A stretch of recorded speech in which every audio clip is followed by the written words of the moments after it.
Assalamualaikum warahmatullahi wabarakatuh. Perkenalkan, nama saya Nazwa Yupada Putri Starus, NIM 2522139 dari PTIK 2D.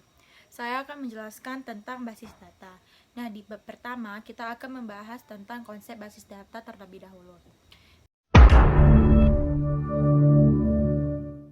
Nah, yang pertama itu ada perkembangan basis data. Perkembangan basis data pada tahun 1960, ada seseorang yang bernama Carlos Bachmann, yaitu dari perusahaan General Electric.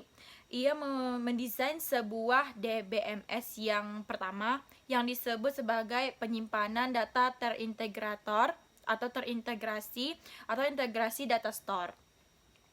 Nah, pada tahun 1960-an, akhir 1960-an itu ada juga dari IBM mengembangkan sistem manajemen informasi atau informasi manajemen system. Nah, lanjut pada tahun 1980, DBMS berkembang atau merubah bahasanya menjadi SQL atau Structured Query Language. Nah, pada tahun 1980 dan permulaan tahun 1990, banyak bidang sistem basis data yang banyak berkembang sampai saat ini. Nah, baik teman-teman, yang kedua saya akan menjelaskan definisi terlebih dahulu, definisi apa itu basis, apa itu data, dan apa itu basis data. Nah, yang pertama itu adalah basis. Basis adalah gudang atau tempat berkumpul atau tempat bersarang. Nah, yang kedua yaitu adalah data. Data adalah sekumpulan fakta, fakta sebuah objek. Objek itu baik itu manusia, benda, ataupun kejadian, dan lain-lainnya. Baik, basis data adalah kumpulan item atau data yang saling berhubungan yang diorganisasikan di dalam suatu skema atau struktur yang disimpan di dalam hardware atau software yang bertujuan untuk melakukan manipulasi data, baik itu mencari data atau data yang diolah atau data yang diperbarui untuk tujuan-tujuan tertentu. Nah, yang ketiga ada sistem basis data. Sistem basis data adalah sekumpulan tabel yang saling berhubungan dengan program lain yang memungkinkan beberapa pemakai atau program lain untuk mengakses atau memanipulasi data tersebut. Sistem basis data mempunyai komponen-komponen, yaitu terdiri dari 6 komponen. Yang pertama ada hardware, yang kedua ada software, yang ketiga ada sistem operasi, yang keempat ada manajemen sistem, yang kelima ada user, yang keenam ada aplikasi atau perangkat lain. Nah, saya akan menjelaskan yang pertama yaitu hardware. Hardware adalah perangkat keras. Nah, yang kedua ada software. Software adalah perangkat lunak yang terjadi di dalam komputer. Nah, yang ketiga ada sistem operasi. Sistem operasi adalah penghubung antara user dengan perangkat lunak di dalam komputer atau software dalam komputer. Yang keempat ada manajemen sistem. Manajemen sistem ini adalah pengolahan data secara fisik yang dilakukan secara langsung. Nah, yang kelima ada user. User yaitu pemakai, seperti kita menggunakan komputer atau menggunakan laptop. Nah, yang keenam ada aplikasi atau perangkat lain. Aplikasi atau perangkat lain ini adalah tergantung kepada kebutuhan kita, yaitu pemakai basis data bisa dibuatkan program dan program khusus untuk melakukan pengisian data atau manipulasi data. Nah, selanjutnya ada tujuan basis data. Tujuan basis data yaitu untuk mengatur data atau mengorganisasikan data agar dapat diperoleh kemudahannya, kecepatannya, ketepatannya dalam pengembalian data. Selanjutnya ada manfaat basis data. Yang pertama speed atau kecepatan dan kemudahan. Nah, yang kedua ada scalability atau kebersamaan pemakai. Yang ketiga ada pemusatan kontrol data atau kontrol. Yang keempat ada efisiensi ruang penyimpanan atau space. Yang kelima ada keakuratan query. Yang keenam ada ketersediaan atau availability. Yang ketujuh ada kelengkapan atau completeness. Yang kedelapan ada keamanan atau security. Nah, yang ke-9 ada kemudahan dalam pembuatan aplikasi baru, dan yang ke-10 ada user view. Nah, yang keempat yaitu ada resiko pemakaian basis data. Yang pertama perlu personal khusus, yang kedua perlu perangkat lunak. Nah, yang ketiga perlu backup eksplisit. Nah, yang keempat ada konflik pada data yang dipakai bersamaan. Yang kelima perlu konsensus atau antara organisasi yang memakai basis data. Nah, operasi basis data. Yang pertama ada pembuatan basis data, yang kedua penghapusan basis data, yang ketiga ada pembuatan file atau tabel, yang keempat penghapusan file atau tabel, yang kelima ada penghapusan tabel, yang keenam ada penambahan tabel, yang ketujuh ada pengambilan data, yang kedelapan ada penghapusan data. Nah, selanjutnya yaitu tahap pengumpulan atau analisis data.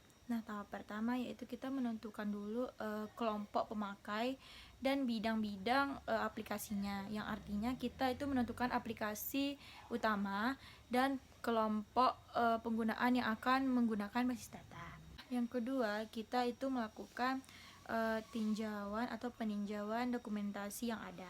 Nah, yaitu berarti dokumentasi yang ada yang berhubungan dengan aplikasi yang kita pelajari dan analisasi. Nah, tahap yang ketiga adalah menganalisasi atau menganalisa lingkungan operasi dan pemrosesan dan mengartikan informasi yang sekarang dan yang akan datang diperinci dan dipelajari. Tahapan yang keempat, kita membuat atau menyusun pertanyaan-pertanyaan dan wawancara yang dimana jawaban dari pertanyaan-pertanyaan itu diambil dari pengguna basis data lainnya yang diserahkan kepada individu utama untuk dapat diwawancarai, sehingga inputan yang banyak dapat diterima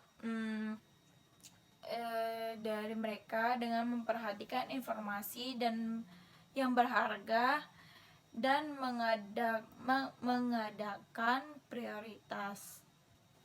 Yang terakhir ada Data Management System atau DBMS. DBMS adalah merupakan perangkat lunak yang bersifat brochure yang memiliki fasilitas define, struktur, dan manipulasi basis data untuk aplikasi yang bervariasi.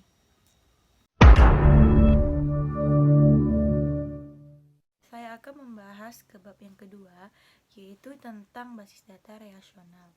Nah, pengertiannya, basis data relasional adalah merupakan pengolahan data secara fisik ke dalam memori. Adapun beberapa keunggulan dari basis data relasional, yang pertama yaitu bentuknya sederhana, yang kedua mudah untuk melakukan operasi data. Adapun istilah-istilah dalam basis data relasional yaitu yang pertama ada relasi, yang kedua ada atribut, yang ketiga ada tuple, yang keempat ada domain, yang kelima ada derajat, dan yang keenam ada cardinality. Nah, baik, saya akan menjelaskan tentang yang pertama yaitu apa itu relasi. Relasi adalah sebuah tabel yang terdiri dari beberapa kolom dan baris. Nah, yang kedua yaitu ada atribut. Atribut adalah kolom pada sebuah relasi. Nah, yang ketiga yaitu tuple. Tuple adalah baris dalam baris pada sebuah relasi. Nah, yang keempat adalah domain. Domain adalah kumpulan nilai yang valid untuk satu atau lebih atribut. Nah, yang kelima itu ada derajat. Derajat adalah jumlah atribut di dalam sebuah relasi. Adapun relational key, yang pertama ada super key, yang kedua ada candidate key, yang ketiga ada primary key, yang keempat ada alternate key. Baik, saya akan menjelaskan yang pertama tentang super key. Super key adalah kumpulan atau sebuah atribut yang mengidentifikasi baris di dalam tabel relasi. Yang kedua ada candidate key, adalah relasi mungkin mempunyai lebih dari satu key. Nah, yang ketiga ada primary key. Primary key adalah kandidat key yang dipilih untuk mengidentifikasi sebuah tabel relasi. Nah, yang keempat adalah alternate key, yaitu sebuah atau suatu sema relasi yang dapat memiliki atribut menuju ke primary key. Adapun relational integrity rules, yang pertama ada null, yang kedua ada entity integrity, nah yang ketiga ada referential integrity. Baik, adapun bahasa di dalam basis data relasional. Bahasa yang di dalam basis data relasional yaitu adalah bahasa query sebagai pertanyaan yang diajukan untuk mengambil informasi, terbagi dua. Yang pertama ada bahasa formal, yang kedua ada bahasa komersial. Nah, yang pertama bahasa formal. Bahasa formal merupakan bahasa query yang diterjemahkan menjadi simbol-simbol matematik. Contohnya yang pertama ada aljabar relasional, yang kedua ada kalkulus relasional. Yang kedua ada bahasa komersial. Bahasa komersial merupakan bahasa query yang dirancang sendiri oleh programmer menjadi suatu program aplikasi agar pemakainya lebih mudah menggunakannya atau user friendly. Contohnya yang pertama ada QL, yang kedua ada QBE, yang ketiga ada SQL. Nah, adapun normalisasi. Normalisasi adalah sebuah proses perbaikan dengan metode data relasional dan secara umum dikoneksikan atau dijelaskan dengan mode data logika. Adapun tujuan normalisasi. Yang pertama yaitu untuk menghilangkan kerangka data, yang kedua untuk mengurangi kompleksitasi, yang ketiga untuk mempermudah pemodifikasian data. Adapun proses normalisasi. Yang pertama, data diuraikan dalam bentuk tabel, selanjutnya berdasarkan persyaratan tertentu ke beberapa tim. Nah, yang kedua, apabila tabel yang diuji belum memenuhi prasyarat tertentu, maka tabel tersebut perlu dipecah beberapa tabel yang lebih sederhana sampai untuk sampai lebih optimal. Dipecah dia jadi terus sampai lebih optimal. Nah, adapun tahap dalam normalisasi. Yang pertama, tahap bentuk tidak normal. Yang kedua, bentuk normal pertama. Yang ketiga ada bentuk normal kedua. Yang keempat ada bentuk normal ketiga. Yang kelima ada bentuk normal keempat, dan yang keenam ada bentuk normal kelima. Lanjut, adapun ketergantungan fungsional. Ketergantungan fungsional itu menggambarkan sebuah atribut di dalam suatu relasi. Lalu ada beberapa jenis ketergantungan fungsional. Yang pertama ketergantungan fungsional penuh, yang kedua ketergantungan fungsional transitif.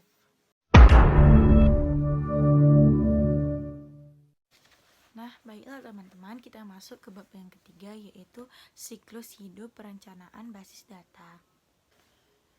Nah, adapun perencanaan database atau database planning, yaitu merupakan aktivitas yang memungkinkan tahapan dari database application life cycle dengan direalisasikan secara efektif ataupun secara efisien, seefisien mungkin. Nah, adapun mission statement dan mission objective. Nah, yang pertama yaitu mission statement. Mission statement itu adalah sebuah untuk database project yang mengedefinisikan tujuan utama dari database tersebut. Nah, sedangkan mission objektif yaitu objek telah didefinisikan. Adapun definisi sistem itu menjelaskan batasan-batasan dan cakupan dari aplikasi database dan sudut pandang user atau user view yang utama. Nah, terus ada analisis dan pengumpulan atau kebutuhan. Nah, yaitu suatu proses pengumpulan dan analisa informasi mengenai bagian organisasi yang didukung oleh aplikasi database dan menggunakan informasi tersebut untuk mengidentifikasikan sebuah user pada sistem yang baru. Nah, ada juga pendekatan terpusat. Nah, yang kedua ada pendekatan integrasi view. Terus ada juga database design. Nah, database design adalah merupakan suatu proses pembuatan sebuah desain yang mendukung tujuan suatu enterprise. Nah, adapun pendekatan dalam sistem desain database, yang pertama yaitu ada top down, yang kedua ada bottom up, yang ketiga ada inside out, yang keempat ada mixed. Nah, adapun 3 fase desain. Yang pertama conceptual database design, yang kedua ada logika database design, yang ketiga ada physical database design.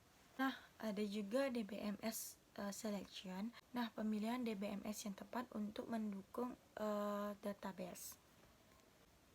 Nah, adapun desain aplikasi. Nah, desain aplikasi adalah desain interface user dan program aplikasi yang menggunakan atau memproses database. Nah, yang pertama ada transition design. Nah, transition design adalah suatu aksi atau sekumpulan aksi yang dilakukan oleh user tunggal atau pengguna atau pengakses untuk merubah isi dari database tersebut. Yang kedua ada 3 tipe transaksi. Pertama ada retrieval transaction, yang kedua ada update transaction, yang ketiga ada user interface design. Nah, ada juga yaitu prototyping, yaitu membuat model kerja suatu aplikasi database. Nah, adapun 2 strategi di prototyping. Yang pertama itu ada requirements prototyping, yang kedua ada evolutionary prototyping. Nah, lanjut ada implementasi.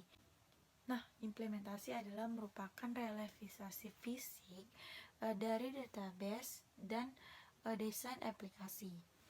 Nah, lanjut ada juga data conversion and loading, yaitu perpindahan data yang ada ke dalam database baru dan mengkonversikan aplikasi yang ada agar dapat digunakan pada database yang baru.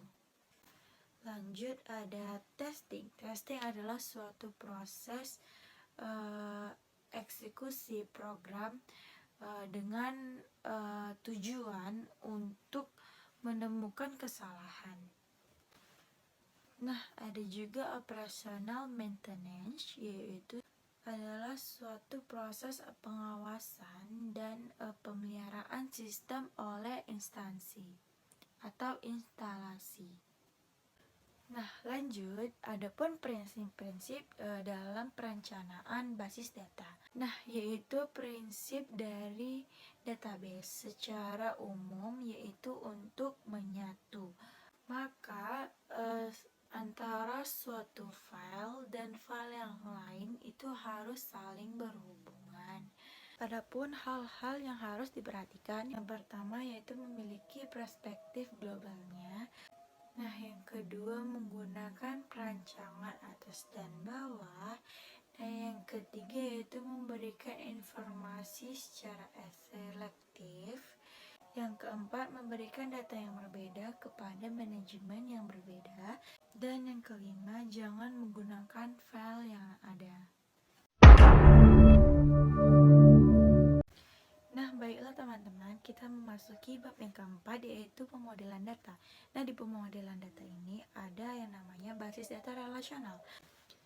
Nah, basis data relasional yaitu sebuah basis data yang dilihat oleh pemakai sebagai sekumpulan relasi, yaitu variabel relasi yang ternormalisasi dengan derajat yang beragam. Nah, ada juga pemodelan data. Pemodelan data adalah sekumpulan konsep yang digunakan menjelang struktur dari basis data, memberikan tingkat-tingkat abstraksi data, dan tujuannya adalah untuk menyajikan data agar untuk dimodifikasi dan dapat dimengerti. Nah, ada juga model data berbasis record, yang ada juga model data yang fisik. Nah, model data berbasis record yaitu model ini berdasarkan rekaman atau record untuk menjelaskan kepada pemakai mengenai hubungan logika antar data dalam basis data. Nah, sedangkan model data fisik, model ini digunakan untuk menguraikan data di tingkat internal atau menjelaskan kepada pemakai bagaimana data-data itu dalam basis data disimpan di dalam media penyimpanan secara fisik. Nah, ada juga alternative relational model, yaitu pada hakikatnya perwujudan dari model relasional dalam bentuk diagram, yaitu ER diagram, yang berfungsi untuk menggambarkan relasi dari dua file atau dua tabel yang dapat digolongkan dalam tiga bentuk relasi, yaitu satu ke satu, satu ke banyak, dan banyak ke banyak.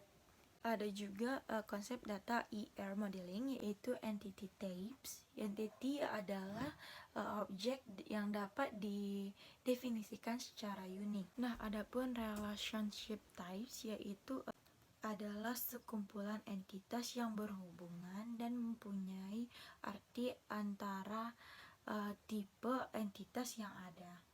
Nah, adapun derajat relationship, yang pertama ada binary relationship set. Nah, adalah relasi antara dua entitas. Nah, yang kedua ada ternary relationship set, adalah relasi antara tiga entitas. Nah, yang ketiga ada n-ary relationship set, adalah relasi antara n entitas. Adapun derajat yang paling umum yang sering digunakan yaitu satu ke satu, satu ke banyak, banyak ke banyak. Ada pula derajat relasi minimum, menunjukkan hubungan minimum yang boleh terjadi dalam sebuah relasi antar himpunan entitas. dan juga derajat notasi dan relasi lainnya. Mungkin cukup sekian ini yang bisa saya sampaikan, lebih dan kurang saya mohon maaf. Saya Nazoi pada Putri Terus PT IKA 2D NIM 2522139. Izin pamit undur diri. Saya akhiri dengan Assalamualaikum warahmatullahi wabarakatuh.